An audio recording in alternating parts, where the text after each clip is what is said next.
ಸಂತೋಷದಿಂದ ಬದುಕ್ತಾ ಇದ್ದೇವೆ ಅಂದ್ರೆ ಇದಕ್ಕೆ ಕಾರಣ ಏನು? ಅಂತಹ ಸ್ವಾತಂತ್ರ್ಯ ಸೇನಾನಿಗಳ ಒಂದು ತ್ಯಾಗ. ಯಾರಿಗೋಸ್ಕರ ತ್ಯಾಗ ಮಾಡಿದ್ರೆ? ನಾವು ನಿಮ್ಮೆಲ್ಲರಿಗೋಸ್ಕರ ತ್ಯಾಗ ಮಾಡೋದು. ಭಗತ್ ಸಿಂಗ್ ಹೆಸರು ಕೇಳಿದ್ರೆ ಈಗ ಭಗತ್ ಸಿಂಗ್ ತಲೆಯ ಮೇಲೆ ಏನಿರ್ತಿತ್ತು? ಟೋಪಿ.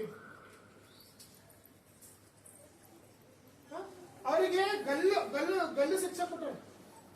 ಎಷ್ಟ ಮಂದಿ ಕಾಲಪಾನಿ ಶಿಕ್ಷೆ. ಅಂತ ಒಂದು ಹೋರಾಟ ಆಡಿದ ಮೇಲೆ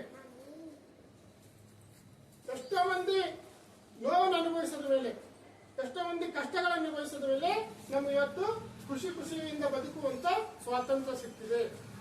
ಇದನ್ನು ಇವತ್ತು ನಾವು ಸ್ವಾತಂತ್ರ್ಯಕ್ಕೋಸ್ಕರವಾಗಿ ಹೋರಾಡುವಂತ ಅವಶ್ಯಕತೆ ಇದೆಯಲ್ಲ? ಏನ್ ಮಾಡ್ಬೇಕು? ಸ್ವಾತಂತ್ರ್ಯ ಸಿಕ್ಕಿದಲ್ಲಿ ನಾವು ಏನ್ ಮಾಡ್ಬೇಕು? ಇವತ್ತ ಏನ್ ಮಾಡ್ಬೇಕು ಹೇಳಿ?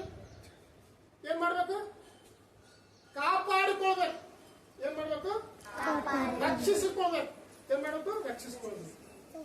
ಸ್ವಾತಂತ್ರ್ಯಕ್ಕೋಸ್ಕರ ಹೋರಾಡುವಂತ ಅವಶ್ಯಕತೆ ಇಲ್ಲ. ಏನು? ಸಿಕ್ಕಿದ ಸ್ವಾತಂತ್ರ್ಯವನ್ನು ರಕ್ಷಿಸಿಕೊಳ್ಬೇಕು.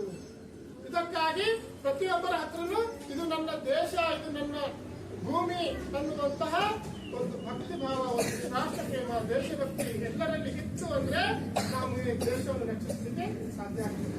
ಇಲ್ಲಾಂದ್ರೆ ಮತ್ತೆ ನಾವು ಬೇರೆ